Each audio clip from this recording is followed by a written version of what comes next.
우리가 흔들릴 때 기도를 배우다라는 제목을 가지고 말씀 나누겠습니다. 여러분, 제가 지난주에 우리가 삶의 문제들을 만날 때 문제 뒤에 목적을 가지고 일하시는 하나님을 믿어야 된다라는 말씀을 나눴습니다.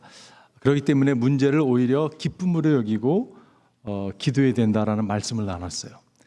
여러분 전혀 기억 못 하시죠? 네, 뭐 괜찮습니다. 사실 저도 뭐 기억 못 하거든요. 사실은요. 다시 이렇게 찾아봐야 돼. 내가 이걸 나눴지라고 생각할 정도로. 근데 제가 지난주에 삶의 어려운 문제를 만났을 때 우리가 기도해야 된다라는 말씀을 나누면서 오늘 연장선에서 좀 기도에 대해서 말씀을 좀 더 여러분 나누고 싶습니다. 여러분, 특별히 우리 삶이 흔들릴 때가 있어요. 우리 삶이 이렇게 안정이 안 되고 흔들릴 때 우리가 해야 될 것이 있다면 기도해야 된다라는 것입니다. 오늘 본문에 보게 되면 8절에 이렇게 말씀하고 있죠. 그는 두 마음을 푸는 사람이요 그의 모든 행동에는 안정이 없습니다. 안정이 없다는 말, 우리가 과거에 썼던 개정에 보면 그 정함이 없다라는 말로 표현하고 있습니다. 여러분, NIV는요 unstable하다라는 표현하고 있어요. 이 안정감이 없는 거예요. 이 정함이 없는 것이에요. 갈등하는 거죠. 흔들리는 거죠. 여러분, 왜 우리가 흔들릴까요? 왜 이렇게 정함이 없을까요? 그 이유는 오늘 8절에서 말씀하는 것처럼 두 마음을 품었기 때문에 그렇습니다. 여러분, 두 마음을 품는다는 말을 헬라어로 찾아보면요 다른 방향으로 향하고 있다는 거예요. 두 다른 방향으로 향하고 있는 것이요. 우선순위가 여러분 갈라진 것입니다. 이 충성심이 갈라진 것이에요. 이 나눠진 마음이죠. 여러분, 머리가 두 개인 그러한 뱀을 본 적 있으십니까, 여러분? 들어는 보신 분 계실 거예요, 그죠? 저도 LA주에서 한번 본 적이 있습니다. 그거를 보기 위해서 아이들이 쫙 줄 서가지고 보던 모습이 기억이 납니다. 여러분, 그 머리가 두 개인 뱀이요, 이 과학자 연구를 했는데요, 그것이 두 가지 다른 생각을 하고 있는 것이. 한 머리는 한쪽으로 향하고 싶고 다른 머리는 다른 쪽으로 향하고 싶어 하는 게 여러분 얼마나 힘들겠습니까, 그죠? 그 갈등이 얼마나 심하겠습니까? 그것이 두 마음을 푼 마음이 아닌가라는 생각을 하게 됩니다. 존 번이 쓴 그 철로 역정에 보게 되면 표리 부동시라는 그런 인물이 나오죠. Mr. Facing Both Way라는 그런 인물입니다. Facing Both Ways. 하나님의 뜻을 행하고자 하면서 동시에 자기 뜻을 행하고자 하는 것이에요. 그러니까 이게 갈등이 심한 것입니다. 근데 여러분, 그 모습이 우리들의 모습 가운데도 나타나는 것을 보게 돼요. 어렸을 때 보았던 이미지나 어떤 영상들이 평생 가는 것 같습니다. 제가 어렸을 때 아마 웃으면 복이 와요라는 프로그램에서 봤던 것 같아요. 오래전 이야기죠. 어느 한 중년의 아저씨가요, 술을 이렇게 드시고 문 앞에서 그 초인종을 누를까 말까 망설이고 가서 한 잔을 더 해야 되나, 집에 들어가야 되나. 저는 어렸을 때 그 모습이 참 재밌게 봤던 기억이 납니다. 근데 커서 보니까요, 그게 우리들의 모습이더라고요. 마음을 정하지 못한 모습이에요. 두 마음을 품은 모습이에요. 그런 모습이 우리 가운데 있습니다. 그런데 여러분, 그러한 모습이 어디서 나타나냐면요, 만나서 사람과 대화할 때 보면 우리의 감정에서 나타나는 걸 보게 돼요. 감정이요, 너무 기복이 심한 거예요. 금방 웃었다, 금방 울었다가 막 이런 모습이 우리들의 모습 가운데 있습니다. 관계에서도 나타나는 걸 보게 돼요. 여러분, 젊은 사람들 보게 되면요, 특별히 어떤 커밋한 관계가 없기 때문에 양다리, 삼다리, 사다리 막 걸려놓고 이 정함이 없는 그러한 모습, 관계에서 어려움을 겪는 모습들이 있습니다. 여러분, 우리는 이민자로서 제 생각엔 그렇습니다. 우리가 이렇게 정착하지 못하는 그런 모습도 있다고 생각이 들어요. 세틀다운을 못하는 거예요. 그래서 자꾸 다른 생각을 합니다. 여기서 뿌리를 내리고 살 생각을 하는 게 아니라 자꾸 어딜 향해서 자꾸 가고자 하는, 정함이 없는, 두 마음을 품은 안정이 없는 모습이 이민자의 모습이고 우리들의 모습일지 모르겠어요. 근데 가장 심각한 것이 무엇이냐면요, 여러분, 영적인 정함이 없는 것이에요. 하나님을 향해서, 주를 향해서 정한 마음이 없는 것입니다. 이것이 가장 심각한 모습이거든요. 어떤 모습이 그러면 정한 모습인가? 이런 모습입니다. 다윗의 모습이, 하나님, 나는 내 마음을 정했습니다. 나는 내 마음을 확실히 정했습니다. 내가 가락에 맞추어 노래를 부르겠습니다. 이게 누구의 고백입니까? 여러분, 다윗의 고백이에요. 8절 이렇게 고백하죠. 내 영혼아 깨어나라. 검은 고야 수금아 깨어나. 내가 새벽을 깨우련다. 영혼이 깨어나는 것이에요, 여러분. 내가 하나님께, 주님께 정한 마음을 정해놓은 것이에요. 이것이 얼마나 중요한지 모르겠습니다. 여러분, 이 정함이 없으면요, 흔들릴 수밖에 없어요. 여러분, 이 정함이 없으면 기도를 사실 드리지 못합니다. 여러분, 주님께 정한 마음이 없는데 어떻게 기도를 드릴 수 있겠어요? 기도가 구체적일 수가 없겠죠. 오늘 야고보서는 뭐라고 얘기하면 이렇게 얘기하고 있어요. 그런 사람은 주님으로부터 아무것도 받을 생각을 하지 마십시오. 굉장히 거친 어조로 말씀하고 있죠. 정함이 없는 모습이 이런 모습이라는 것이요. 자, 그렇다면 우리가 어떻게 흔들릴 때 어떻게 기도할 수 있을까? 오늘 저는 기도에 대한 말씀, 우리가 여러분 기도는 호흡 같은 거예요, 그죠? 믿는 사람에게 호흡 같은 건데 정말 기도를 모르지 않는가라는 생각을 할 때가 있어요. 우리가 정말 오늘 아주 기초적인 거지만 다시 한번 말씀 앞에 나와서 기도를 여러분과 제가 배웠으면 좋겠어요. 어떻게 기도할 수 있을까요? 오늘 보면 우리가 지혜를 구해야 됩니다. 기도한다는 의미는 뭐냐면요, 지혜를 구하는 것이요. We have to ask for wisdom. 정말 지혜를 구하는 것이. 오늘 5절에 보면 여러분 가운데 누구든지 지혜가 부족하거든 모든 사람에게 아낌없이 주시고 나무라지 않으시는 하나님께 구하십시오. 그리하면 받을 것입니다 라고 말씀하고 있어요. 여러분 기억하세요? 지난주에 제가 말씀했습니다. 지혜가 무엇입니까? 지혜라는 것은 하나님의 관점에서 인생을 바라보는 게 지혜예요. 하나님의 눈으로 세상을 바라보는 게 지혜입니다. 하나님의 관점으로 인생을 바라보니까 여러분 견고한 것이에요. 흔들리지 않는 것이에요. 그런데 여러분 내 관점에서 자꾸 세상을 바라보고 상황을 바라보니까, 인생을 바라보니까 흔들릴 수밖에 없는 거예요. 정한 마음이 없는 거죠. 갈등이 심한 거죠. 지혜라는 것은 하나님의 눈으로 인생을 바라보는과 동시에 하나님이 어떠한 결정을 내릴 때 기뻐할 것인가를 생각하고 결정 내리는 것입니다. 여러분, 하나님은 무엇을 기뻐하실까? 그걸 묵상하는 거예요. 그게 여러분 믿는 사람, 성장을 통해서 성숙한 사람의 모습입니다. 성숙한 그리스도인들은요 늘 그 생각을 하는 거예요. 하나님 무엇을 기뻐하실까? 그래서 여러분 그 사람의 인생의 주제가는 내가 원하는 한 가지, 주님의 기쁨이 되는 것. 그 찬양을 부르면서요 정말 하나님 내가 원하는 것이 있다면 당신의 기쁨이 되기를 원합니다. 이렇게 고백하고 나가는 모습이라고 생각이 들어요. 잠언에 보면 이렇게 말씀하고 있죠. 주님께서 지혜를 주시고 라고 말씀하고 있어요. 주님께서 친히 지식과 명철을 주시기 때문에 여러분 주님은 지혜를 주시는 분이십니다. 여러분 지혜와 지식엔 차이가 있는 걸 알고 있어요. 그렇죠? 지식이 구체적으로 행동으로 나타나는 것이 사실 지혜입니다. 그런데 하나님이 그 지혜를 허락해 주신다고 말씀하고 있어요. 만일 하나님께서 오늘 여러분의 삶 가운데 오늘 찾아와 주셨습니다. 그래서 하나님께서 이렇게 질문하는 거예요. 아들아, 딸아, 내가 네가 원하는 소원 하나를 들어주겠는데 무엇을 원하느니? 라고 질문한다면 여러분 무엇을 구하시겠어요? 제가 미리 답을 다 말씀드렸잖아요. 그죠? 무엇을 구하겠습니까? 여러분 지혜를 구하실 거예요. 그죠? 그러실 것입니까 여러분? 어른한테 질문하니까 그렇게 답하시더라고요. 우리 남편 좀 바꿔주세요. 그렇게 답한 사람이 있었어요. 어느 분은요 천국을 그렇게 사모하시더라고요. 아, 이분은 참 신령한 분이신가 보다. 주님 뵙고 싶어요. 천국 가고 싶어요. 알아보니까 아내가 너무 괴롭히는 거예요. 아내가 너무 못 살게 구니까 정말 살 소망이 끊어졌다고. 그래서 빨리 천국 가고 싶다고. 그걸 구하시겠어요 여러분? 여러분 무엇을 구하시겠어요? 딱 한 가지. 제가 여러분 설교할 때 말씀드렸다고 기억이 납니다. 어느 한 교수 모임에서 이렇게 교수회의를 하고 있는데 천사가 나타났습니다. 총장을 향해서 당신이 너무 모범적인 삶을 살고 정말 학교를 위해서 참 수고가 많고 그런데 당신의 그 모습을 보고 하나님께서 당신에게 상급을 내리기 원한다고. 무한한 부와 무한한 지혜와 아름다움 이 셋 중에 하나를 고르라고 총장이 무엇을 골랐을까요 여러분? 망설임 없이 무한한 지혜를 주십시오. 넌! 그래가지고 천사가 막 사라져 버렸어요. 안개왕 사라져 버리니까 여러분 놀랬잖아요. 그죠? 교수들이 다 놀랐습니다. 총장 놀랐어요. 여러분 총장이 가장 무한한 지혜를 얻은 사람이 됐잖아요. 지금 그죠? 한 사람이 조용하게 얘기했다고 합니다. 총장님 말 한마디 하시라고. Say something. 그분의 첫 마디가 뭔지 아세요?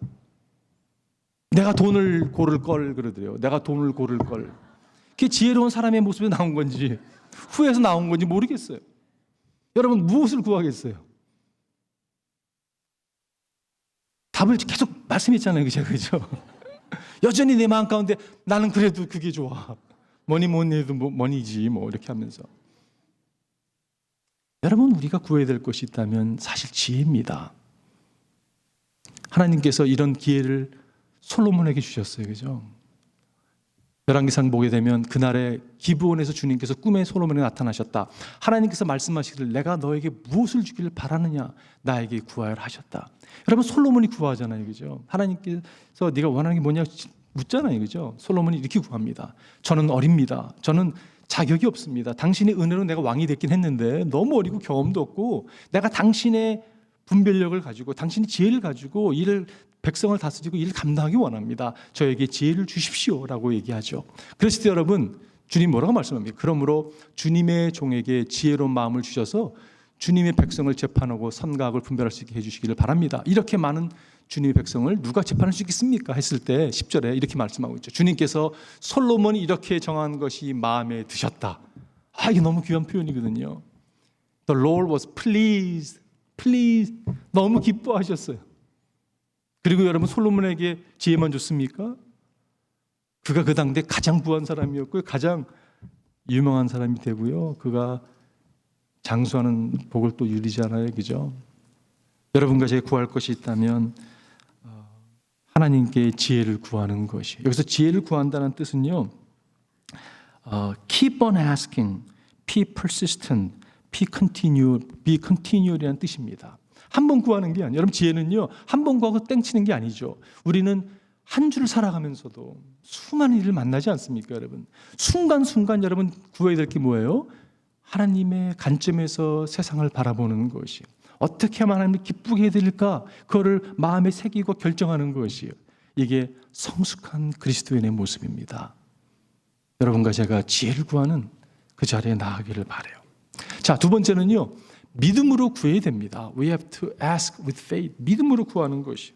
성경은 조금도 의심하지 말고 믿음으로 구하라라고 말씀하고 있어요. 의심하지 말고라고 표현하고 있습니다. 여러분, 믿음과 의심의 차이가 무엇입니까? 엄청난 차이가 나죠. 어떤 분이 이 짤막한 시를, 이게 작가 미상의 시가 있습니다. 이런 시예요. 의심은 방해물을 보지만 믿음은 길을 봅니다. 의심은 한 걸음을 두려워하지만 믿음은 높이 날아오릅니다. 믿음은 누가 믿지 하고 묻지만, 의심은 누가 믿지 하고 믿지만 믿음은 내가 하고 대답합니다. 마음에 와닿는 시였어요. 여러분, 믿음과 의심은 엄청난 차이가 있죠. 의심을 갖다가 어느 분이 이렇게 표현하셨더라고요. 여러분, 길가에서 이렇게 서서 히치하이킹 하잖아요. 이렇게요. 히치하이커들이 한 손을 한 방향을 향해서 이렇게 손을 내밀고 있고 또 다른 손은 반대 방향을 향해 손을 내밀고 있는 게 의심이라고 얘기하더라고요. 너무 적절한 생각이 들었어요. 그렇구나. 우리가 어디로 갈지 정함이 없는 것이에요. 그래서는 여러분, 기도 응답이 되지 않죠. 믿음이 기도하는데 올라오지 않는 것이에요. 그러니까 이렇게 기도합니다. 주여 믿습니다. 기도해요. 믿습니다에 강조를 합니다. 입은 그렇게 얘기하는데 머리는 무슨 생각을 하냐면요, 글쎄를 생각하고 있어요. 여러분, 이게 우리 모습 아니에요? 때로는요, 믿음이 없으니까 조금 더 소리를 내서 기도하기도 합니다. 왜 우리가 기도하다가 여러분 포기하죠? 포기하는 이유가 의심이 찾아온 것이에요. 과연 될까라는 생각이 우리 가운데 있는 것을 보게 됩니다. 그런 사람에게 오늘 강한 어조로 야고보는 이렇게 얘기하고 있어요. 같은 말을 반복할 때는 여러분 의미가 있죠, 그죠? 그런 사람은 주님께로부터 아무것도 받을 생각을 하지 마십시오. 이렇게 얘기하고 있습니다. 여러분, 왜 우리가 의심할까요? 정말 믿고 싶은데, 믿음의 사람이 되고 싶은데 왜 의심할까요? 그 이유는 우리가 살아계신 하나님께 집중하기보다는 우리가 문제에 집중하기 때문에 그렇습니다. 저 인간 구제불능이야. 아무리 봐도, 아무리 기도해도 뭐가 변하지 않는 것 같은 여러분 느낌이 있을 때 있잖아요, 그죠? 여러분, 남편을 위해서 기도하는데 그런 느낌 있지 않으세요, 여러분? 자녀를 위해서 여러분 기도하는 그런 느낌이 있을 수 있잖아요, 그죠? 또 남편만 얘기해서 또 남편들이 아내도 그럴 수 있거든요. 변하지 않는 그런 모습들, 정말 변하지 않는 것. 여러분, 그거는 문제에 집중한 나의 모습이에요. 근데 여러분, 문제를 볼 게 아니라 하나님은 하나님은 어떤 문제도 해결할 수 있는 능력이 하나님인 것을 믿고 그분을 바라보고 나가는 거. 그게 여러분 기도잖아요. 그죠? 여러분, 하나님은 기적을 행하시는 분이십니다. 아무리 세상이 뭐라고 한다, 상황이 아무리 어둡다 할지라도, 아무리 이건 불가능해라고 얘기할지 몰라도 하나님은 불가능한 것을 가능케 하시는 분이시잖아요. 그죠? 그러니까 그분께 믿음으로 나가는 여러분과 제가 되기를 바랍니다. 베드로가 여러분 무리를 걷지 않습니까? 무리를 걷는 기적을 행하잖아요. 그죠? 그가 주님께 시선을 집중했더니 무리를 걸었습니다. 그러나 감시 눈을 떼고 주님으로 떼고서 상황을 보니까 이거 내가 이상한 일을 하고 있네, 불가능한 일을 하고 있네 하고 물에 빠져들잖아요. 그죠? 환경을 보면 두렵고 떨립니다, 여러분. 그러나 눈을 들어서 그리스도를 바라볼 때 믿음으로 그분께 나아가 간구할 때 염려는 사라지는 것을 보게 돼요. 지난주에 제가 몸이 좀 안 좋아서 집에 있으면서 이렇게 말씀을 준비하고 하면서 눈을 주님께 돌려라는 찬양을 참 많이 불렀어요. 눈을 주님께 돌려 그 놀라운 얼굴 보라. 감기에 들어가지고 힘든데도요, 이 노래를 참 많이 불렀어요. 정말 눈을 주님께 돌려 그 놀라운 얼굴을 보라. 주님의 얼굴이 보이십니까, 여러분? 믿음의 눈으로 보이잖아요. 그죠? 주님 은혜의 영광에 빛 앞에 세상 근심은 사라지네. 세상 근심이 사라지는 거예요. 그분의 얼굴을 보니까. 그 가사가 여러분 참 기가 막힙니다. 1절이 이렇게 돼요. 내 마음에 근심이 있느냐, 어둠 길로 행했느냐, 우리 주 예수 바라봄으로 밝은 빛 찾아오리. 우리 삶에 여러분 근심이 찾아오고 어둠이 찾아오잖아요. 그죠? 그럴 때 여러분 눈을 들어서 그리스도를 바라보는 거예요. 그럴 때 빛이 찾아오는 것이. 3절 말씀이 좋습니다. 찬양이 주 말씀은 변치 않도다. 그 언약을 의심하랴. 하나님 우리의 연약한 믿음을 용서하시고 믿음을 달라고 기도할 때 얼마나 많습니까? 의심이 막 찾아오는 거예요. 찬양에서 주 말씀은 변치 않도다. 말씀이 변치 않지 않냐고. 그 언약을 의심하랴. 어떻게 의심할 수 있냐고. 세상 끝날이 이를지라도 그 구원은 성취되리. 말씀하신 거는 이루신다고 말씀하고 있는 거잖아요. 그렇죠? 여러분 믿음으로 주님의 얼굴을 바라보십시오. 어느 집에 불이 났다고 합니다. 불이 나가지고 아이가 지붕으로 올라가는 것이요. 아버지가 보니까 큰일 났거든요. 애가 뛰어내려야지만 살 수 있는 걸 발견하게 됐습니다. 아들에게 아들아 뛰어내려 점프. 그러니까요, 아이가 아버지 소리는 들리는데 불꽃 때문에 이 연기 때문에 아버지가 안 보이는 거예요. 뛰어낼 수 없다고 아빠가 보이지 않는다고. 그러니까 아빠가 하는 말이 그거 중요하지 않다고. 내가 너를 보고 있고 그거면 충분하다고. 내가 너를 보고 있다고. 우리가 여러분 하나님 안 볼 때가 있어요. 그죠? 믿음 생활 한다 하면서요, 불 때문에, 불기 때문에, 연기 때문에 전혀 안 보여요. 정말 하나님 목소리는 들리는 것 같은데 안 보일 때가 있습니다. 그럴 때 여러분 할 수 있는 게 뭐냐면요, 믿음으로 점프하는 것이에요. 하나님 그 믿음을 받으십니다. 11서 11절에 말씀하고 있죠. 믿음이 없이는 하나님을 기쁘시게 해드릴 수 없습니다. 하나님께 나아가는 사람은 하나님이 계시다는 것과 그분은 살아계신 분이십니다. 여러분, 하나님은 자기를 찾는 사람에게 상을 주시는 분임을 믿어야 할지니라. 그 살아계신 하나님을 믿는 것이에요. 그분은 우리에게 상을 베푸시는 분이십니다. 그분을 믿고 믿음으로 구하는 것이에요. 그게 여러분과 제 기도가 되기를 바랍니다. 마지막 세 번째는 하나님의 약속을 붙들고 구하는 것이에요. 하나님의 약속을 붙들고 구하는 것입니다. 여러분 성경에 보면요, 수많은 약속들이 있어요. 기독교인의 삶은 그 수많은 약속을 붙들고 살아가는 삶이라고 저는 생각합니다. 여러분 성경을 열면요, 수많은 약속이 있어요. 그거를요 클레임하는 것이에요. 인슈런스 클레임하는 식으로 여러분 클레임하는 거예요. 그게 믿는 사람의 삶입니다. 오늘 여러분 5절에 보면 하나님의 약속이 무엇인가 한번 여러분 발견해 보십시오. 여러분 가운데 누구든지 지혜가 부족하거든 모든 사람이 아낌없이 주시고 나무라지 않으니 하나님께 구하십시오. 그리하면 받을 것입니다. 뭐가 약속이에요, 여러분? 받을 것이라는 게 약속이잖아요, 그죠? 조건이 무엇입니까? 지혜를 얻기 위한 조건은 뭐예요? 구하는 거예요. 구하면 받을 것이다. 볼지어다 세상 끝나까지 내가 너와 함께 할 거라는 약속의 말씀은요, 우리가 가서 모든 족속 제자를 삼아 아버지와 아들과 성령 이름 세례를 주고 내가 네게 분반 모든 가르쳐 지키게 할 때 이루어지는 것처럼 성경 수많은 전제와 전제와 약속이 있는 걸 보게 돼요. 조건과 약속 계속 반복되는 것을 보게 됩니다. 하나님은 우리에게 약속을 허락하시는 분이세요. 그리하면 받을 것이다. 나무라지 않을 것이라고 말씀하고, 여러분 주님은요 너무 감사한 게 주기를 너무 기뻐하시는 분이세요. 하나님은 He is a giver. He is a giver. 막 주기를 원하세요. 하나님이 너 귀찮게 왜 날 괴롭혀? 이렇게 말씀하는 적이 없으세요. 여러분 우리 전화 쓰다 보면 막 방전되려고 2% 남았다고 뭐 그럴 때 많잖아요. 그죠? 10% 뭐 5% 꺼지는 거예요. 이게. 하나님은요 늘 100%예요. 그냥. 방전되는 일이 없습니다. 하나님은. 귀찮아 여기지 않으세요. 나무라지 아니하시고 후에 주시는 하나님께 구하라고. 이게 그분의 내초거든요. 약속을 붙드십시오, 여러분. 여러분 우리가 기도의 사람 그러면 딱 떠오르는 게 조지 뮬러입니다. 그분은요 10,000명의 고아를 돌봤던 사람이에요. 정말 그 당시에 얼마나 위대한 삶을 살았는지 모릅니다. 이분의 기도 응답이 5만 건. 어떻게 5만 개를 응답받은지 아세요, 여러분? 다 적어놨거든요. 근데 이분이 5만 개의 기도 응답을 받은 사람인데 그냥 기도한 게 아니었어요. 이분은 모든 기도마다 약속의 말씀을 구했습니다. 약속의 말씀을 오지 않으면요 기도를 하지 않았습니다. 이분은. 그래서 약속의 말씀, 기도 제목이 있으면 약속의 말씀을 찾았어요. 이게 하루, 이틀, 3일, 때로는 몇 달 걸리기도 했다는 기록이 있어요. 약속의 말씀을 찾으면 그 약속의 말씀을 붙들고 기도했어요. 그러니까 여러분 흔들리지 않는 것이에요. 친구 5명 있었거든요. 기도했는데 친구가 변하지 않는 거예요. 한 명은 25년 지나서 나중에 들어왔고요. 한 명은 죽을 때까지 돌아오지 않았습니다. 장례식에 참석한 친구가 자기를 위해서 52년 기도한 것을 깨닫게 되고 그가 주님께 나오죠. 그리고 다니면서 내가 뮬러의 마지막 기도 응답이라고 내가 이렇게 고백했다는 이야기가 있습니다. 뮬러 목사님이 흔들리지 않았던 것은요 약속의 말씀을 붙들었기 때문에 흔들리지 않았다고 생각이 들어요.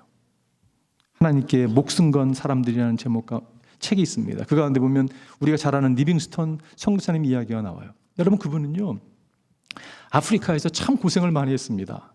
무슨 그 당시에 그 현지에서 얻을 수 있는 병이라는 병 다 걸렸던 사람이세요. 열대병을 27번이나 받고 사자한테 팔을 갖다 물려가지고 쓰지도 못하게 되고 땡빛에 여러분 얼굴이 그르고 참 주름 생기고 참 몰골이 말이 아니었어요. 그런데 스코틀랜드 초대를 받아 한 강의실에서 강의를 하게 됐는데 사람들이 조용해집니다. 왜냐하면 이 사람이 모습을 보니까 보통 사람이 아니거든요. 그들 향해서 리빙스턴 선교사님이 이런 질문했어요. 내 나그네의 삶이 가져다준 외로움과 고통과 어려움 속에서 나를 붙들어준 힘이 무엇인지 아십니까? 라고 질문을 했어요. 질문하고 답을 합니다. 그것은 약속이었습니다. 가장 고결한 영광을 지닌 귀하신 분이 보아라 내가 세상 끝날까지 항상 너희와 함께 있을 것이라 라고 하신 바로 그 약속이었습니다 라고 고백했어요. 여러분 그분이 돌아가실 때 기도하는 모습으로 죽었다는 그런 이야기가 있습니다. 그 옆에 성경책이 펴 있는데 마태복음 28장 내가 너와 함께 하겠다는 그 약속의 말씀 그 성경 구절이 펴 있고 그 옆에 여백에 뭐라고 써 있었냐면 존귀하신 분의 말씀이라고 노트가 기록되었다고 합니다. 존귀한 분의 말씀 그 약속의 말씀이 그의 삶을 어떤 환경 가운데서도 흔들리지 아니하고 믿음의 경주를 달려가지 않는다는 생각을 가져보게 됩니다. 여러분 기도할 때 약속의 말씀을 붙드십시오. 없으면 여러분 기도 시작하지 마십시오. 그리고 붙드는 거예요. 그리고 그 말씀을 붙들고 짚어가면서 하나님 말씀하지 않았냐고 말씀하지 않으셨냐고 선포하며 나가는 여러분과 제가 되기를 바라요. 없으면요 제가 이거 드릴게요. 하나요. 내가 나를 부르면 내가 내게 응답하겠고 내가 모르고 크고 놀라운 비밀을 너에게 알려주겠다. 여러분 주님께 부르십시오. 그냥 부르짖는 게 아니라 이 말씀 부르짖는 거예요. 하나님 분명히 말씀하지 않았습니까? 내가 모르고 크고 놀라운 일을 나를 통해서 행해 주십시오. 결론을 내리면서 여러분께 질문하고 싶어요. 여러분 무엇 때문에 흔들리십니까? 여러분 참 설교자는요 갈등이 심하다고 생각이 들어요. 왜냐하면요 너무 짧은 시간에 이렇게 말씀을 나누는데 제가 상황을 잘 모르잖아요. 그죠? 그게 한계라고 생각이 돼요. 상황이 너무 어렵고 힘든데 너무 단순하게 얘기하는 게 아닌가라는 생각이 들 때가 있어요. 정말 믿음으로 아니고는 전하지 못하죠. 여러분 무엇 때문에 갈등하고 힘들어 하십니까?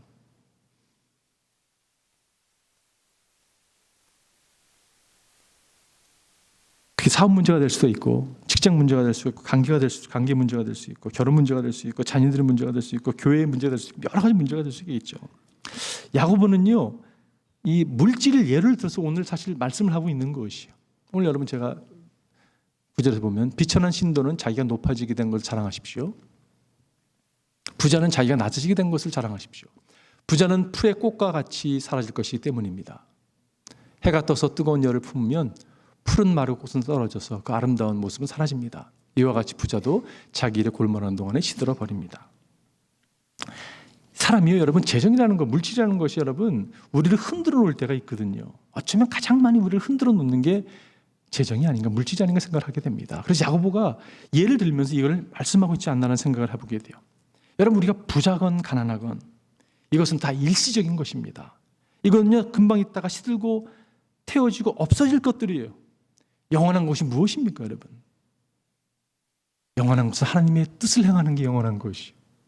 영원한 것은 믿음이 영원한 것입니다. 영원한 것은 약속이 영원한 것이요. 다시 질문하겠습니다. 여러분과 제 삶에 가장 중요한 것이 무엇입니까? 여러분, 나의 삶의 넘버원 딱 하나를 뽑는다면 무엇이에요, 여러분? 내 삶에 가장 중요한 것은 예수 그리스도입니다. 여러분, 고백할 수 있으세요? 이 고백이 없다면 사실은요, 우리는 기독교인이 아닐 수 있습니다. 아직도 내 마음 가운데 여전히 다른 것이 그 중심에 사로잡고 잡혀 있다면, 앉아 있다면, 내 보좌에 내 자녀가 앉아 있고, 내 보좌에 나의 사업이 앉아 있고, 내 보좌에 나의 꿈이 앉아 있으면 여러분, 사실 그 사람은 기독교인이라고 얘기할 수 있는 자격이 있지는 않아요. 이게 성경의 가르침이에요. 그 안에 누가 있어야 되냐면 예수 그리스도가 거하셔야 되죠. 여러분, 삶의 넘버원이 누구입니까? 무엇입니까? 톰 랜들리라는 분이 계셨어요. 이분은 전설적인 NFL의 그 코치였습니다. 선수였기 때문에 코치였던 사람인데, 이분이 굉장히 창의력인 그러한 아주 디펜스도 그렇고 여러 가지를 만들어낸 이노베티브한 코치였어요. 이분에게 누가 찾아와서 인터뷰를 했습니다. 당신의 성공적인 코치 커리어를 갖다 보면서 비밀이 무엇입니까? 이분이 이런 고백을 했어요. 내가 1958년도에 이런 결단을 내렸다고. 삶의 우선순위를 정해놓았다고. 나의 삶의 우선순위는 하나님이 첫 번째라고, 두 번째가 가족이라고, 세 번째가 풋볼이라고. 마태복음 6장에서 말씀한 것처럼 너희는 먼저 그의 나라와 그의 일을 구하라. 그리하면 이 모든 것을 너에게 더하시리라.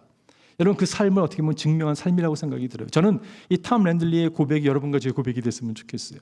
하나님, 저의 삶의 넘버원은요, 하나님 당신입니다. 누가 그 보좌에 앉을 수 있겠습니까? 나를 위해 모든 걸 희생하신 당신 나의 주인이십니다. 고백하고, 그 다음에 여러분 가족이 와야 되겠죠. 그 다음에 여러분에게 맡겨주신 기업을 하나님께 드리는 여러분과 되어야 됐으면 좋겠어요. 기도하겠습니다.